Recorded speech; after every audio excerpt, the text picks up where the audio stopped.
IPL season 18 తొలి qualifier కు రంగం సిద్ధమైంది. నేడు చండీగఢ్ వేదికగా పంజాబ్, బెంగళూరు తలపడనున్నాయి.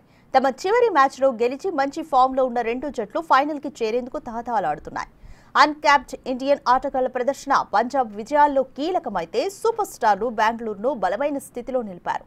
దీంతో ఫైనల్స్కి చేరుకునేందుకు ఇరు జట్లు సిద్ధమయ్యాయి.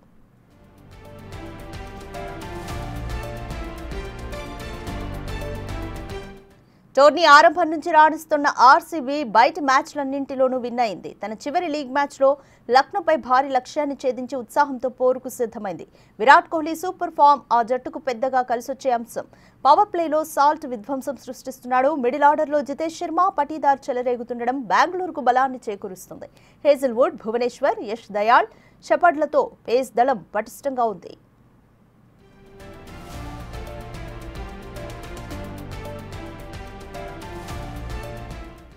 పంజాబ్ కింగ్స్ సూపర్ ఫామ్ లో ఉంది. శ్రేయస్ అయ్యర్ నేతృత్వంలోని 2014 తర్వాత ప్లే ఆఫ్స్ ఆడడం ఇదే తొలిసారి. పంజాబ్ ఓపెనింగ్ జంట ప్రియాంష్ ఆర్య, ప్రభ్ సిమ్రన్ సింగ్ బలమైన పునాది వేస్తుంటే దానిపై శ్రేయస్ ఇంగ్లీష్లో ఇన్నింగ్స్ ను నిర్మిస్తున్నారు. వీళ్లు నిలబడితే పంజాబ్ కు తిరుగుండదు. ప్రతి సీజన్ కు మెరుగవుతున్న శశాంక్ సింగ్ ఫినిషర్ గా తన పాత్రను అద్భుతంగా పోషిస్తున్నాడు. దీంతో ఇరు జట్ల మధ్య ఈ రోజు జరిగే క్వాలిఫైయర్ 1 మ్యాచ్ ఆసక్తిగా మారనుంది.